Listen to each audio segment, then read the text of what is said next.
يا مساء الفل. النهاردة معانا أسهل وصفة صينية بطاطس بالفراخ ممكن تعمليها. صدقوني مش هتاخد معاكوا حاجة. أنا جبت صينية قطعت فيها بصل حلقات كده، لو عندك فلفل قطعي، أنا ما كانش عندي فلفل. حطيت البطاطس بتاعتي برضو قطعتها شرايح كده المتاح عندك. وبنحاول اليومين دول نعمل أكتر وصفات اقتصادية، علشان طبعا الظروف اللي احنا فيها والظروف اللي بنمر بيها كلها وحالة الغلا اللي احنا فيها دلوقتي. احنا قطعنا البطاطس وحطيت لها شرايح كده مع مع البصل، لو عندك فلفل حطي.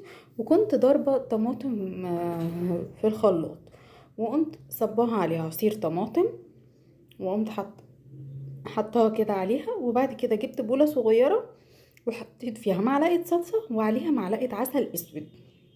معلقة على العسل الاسود بتدي لون للفراخ، بتخليه زي بتاع اللي بره بالظبط. وما تقلقيش مش هتدي حلاوه، يعني مش هيطلع السكر بتاع العسل في الفراخ خالص. ودي فراخ انا سلقاها نص سلقه، عايزه تحطيها نيه حطيها، بس انا ما بحبش بصراحه اخاطر، علشان انا الفرن بتاعي مش احسن حاجه، فمش بحب اخاطر.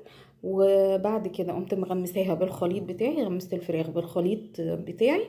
انا عملت نص فرخه، العدد اللي انتي عايزاه بقى انتي حطيه بالحجم اللي انتي عايزاه، وشوفي انتي المقدار بتاعك حدديه بنفسك.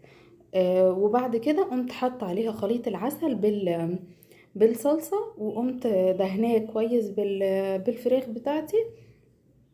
وبعد كده حطيت الصينيه في الفرن. بالظبط الصينيه مش هتاخد معاكي نص ساعه لو الفرن بتاعك كويس. وباقي الخليط قمت حطاه في الصلصه معايا تحت، مش هيجراله حاجه. طبعا بهرت بملح وفلفل. الصلصه بتاعتي كويس، البطاطس كويس. خلي بالكم ان كده كده البطاطس بتمتص الملح، فيعني لو دوقيه علشان ما تبقاش قليله. وبعد كده قمت رشيت رشه ريحان مجفف. انتي مش عايزه تتغاضي عنها تغطي. انا شايفه ان هو بيدي طعم وبيدي لون حلو. شايفين دي صينيه الفراخ معانا؟ بصوا شكلها ولا اروع، زي بتاعه بره بالظبط وزي بتاعه المطاعم بالظبط. تعملي بقى جنبيها رز كده بالشعريه، هتطلع بجد خطيره. هستنى تعليقاتكم واللايكات والسبسكرايب. باي باي.